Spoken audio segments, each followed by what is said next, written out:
Someone shot me an email last night asking me if I was going to talk about Jalen Rose and Marley Carroll. Yesterday, it was announced that Jalen Rose had filed for divorce, which puts him in rare company considering 75–80% of the divorces in this country are filed by women. But to answer the question, no, we are not going to talk about this. I don't dig into people's personal lives. It has no relevance to what we cover here on the channel. Divorce is tough enough without the public being involved, so I will just wish Jalen Rose well and we'll move on. We're going to get into something more important than the personal life of Jalen Rose. You guys are probably tired of hearing me talk about Lia Thomas by now, but we are going to get into this again. Something I told you guys would happen the other day has now happened. I'm going to tie that into something that Jason Whitlock said last night on Fox News. Jason Whitlock made a point that I have made several times here on the channel. Earlier this week, I mentioned a comment I saw on one of the media outlets covering the Lia Thomas story. The commenter said if her teammates and competitors don't care she was born a man, then why should we? I told you guys just because no one is speaking out doesn't mean discussions are not taking place privately. I said it was likely other women, actual women, were bothered by this. Lia Thomas is taking a spot on the team from another woman. These other women on her team, the other girls at Harvard or Yale or Columbia, who have trained their entire lives to swim at the collegiate level, it means nothing because the playing field is not level. It's like they're competing against a girl hyped up on steroids and HGH. I told you guys the other day, the reason that we haven't seen anyone speak out is because they're afraid of the retribution. They're afraid of the consequences. And I was right. Outkick interviewed a member of the Penn women's swim team, and she confirmed everything that I said. She spoke to Outkick under the condition of anonymity, which you guys know how I feel about that. I feel like if you have something to say, just say it. I don't like anonymous comments. I don't like anonymous sources. But in this case, I actually understand. This is the exception to the rule. This girl is an active participant on the team. Ivy League schools are hotbeds for social justice warriors. In her situation, 19, 20, 21 years old, I wouldn't have the courage to speak publicly about this. She did have the courage to speak to Outkick. So let's go ahead and get into what's going on behind the scenes at Penn. And I'll tie in Jason Whitlock in just a second. According to this anonymous woman, all other swimmers have approached the coaching staff at Penn about Lia Thomas. They have told the coaches outright it is wrong to allow Lia Thomas to compete as a woman. It's pathetic when college students are teaching adults about right and wrong. She said Penn swim coach Mike Schnur is only interested in winning. Obviously, Lia Thomas gives him the best chance to win. Don't need to explain the reason why. The Ivy Leagues, they are not known for their athletic prowess. Maybe Mike Schnur is thinking, I can win a national title with Lia Thomas and propel that championship into a higher paying job elsewhere. People will notice I'm a great coach. No, people will notice that you're a fucking cheater because that's what this is. It's cheating. Now, I'm all about winning. I'm all about doing whatever it takes to win. I thought Major League Baseball was more fun to watch during the steroid era when everyone was cheating. The old saying, if you aren't cheating, you aren't trying, is very true. But you have to draw the line at some point. Allowing dudes to compete against women, I don't give a shit if Lia Thomas has female parts. She has male genetics. It's just wrong. This coach is not doing anyone any favors. This anonymous teammate of Lia Thomas, she said when the team is at events, they feel obligated to support her. Oh, Lia, you are so awesome. It is amazing how you swim so much faster than the rest of us. Please share your amazing female genetics with us mere mortals. She admitted it's all fake. All the support is fake. But of course it is.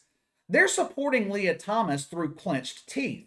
In their minds, they're probably thinking, this bitch is taking my spot. If I was born with a dick, I could accomplish what she's accomplishing. I rarely call for people to be fired. I rarely use the fair word.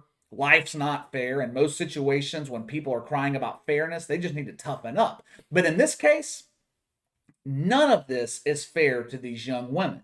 And Mike Schnur needs to be fired. He has put these young women in a terrible position. If they don't support Lia Thomas, they'll be vilified by virgins across America. If they do support her, it's not genuine, it's not real. Think about how they feel in the locker room. They're being forced to share a locker room with someone who was born a man. This anonymous young woman, she mentioned comments from people on the internet, people like me, saying they should refuse to compete with or against Lia Thomas. She said by doing that, if they protested, all they would be doing is hurting themselves because they would sacrifice everything they have worked for their entire life. I understand where she's coming from. I really do. I also understand it's easy for me to sit here and say that they should just not compete against Lia Thomas. I don't have any skin in the game. But if you guys as a team don't stand up against this, then who will? Who will? You're not going to get any help from the NCAA. Hell, they're more likely to suspend you for asking for help. How dare you try to exclude Lia Thomas? You should ignore the fact that she was born with a schlong. Clearly, you are not going to get any help from your coach, someone who is supposed to be in a leadership position. He's too busy looking at Lia Thomas as his cash cow. He ain't worried about your feelings. You damn sure aren't getting help from the administration at Penn either. That office is likely full of social justice warriors. So if you and your fellow teammates or Ivy League opponents of Lia Thomas, if you ladies don't stand against this, who will? This is your fight. I know you didn't ask for it. It's bullshit you've been put in the situation to begin with. But this is the reality of your situation. You and your teammates hold all the power. Now let's get into the point that Jason Whitlock made last night because it kind of pertains to this story. Jason Whitlock was on Tucker Carlson, and they were talking about the LGBT community, specifically transgender people.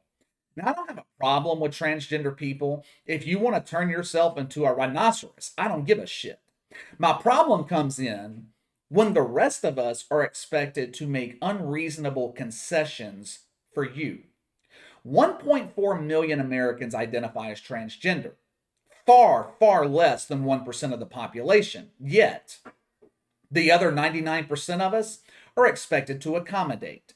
And it's not trans people pushing for these accommodations, or I should say, it's not all trans people. The truth is, the LGBT community is being used by social justice warriors to promote their evil agenda.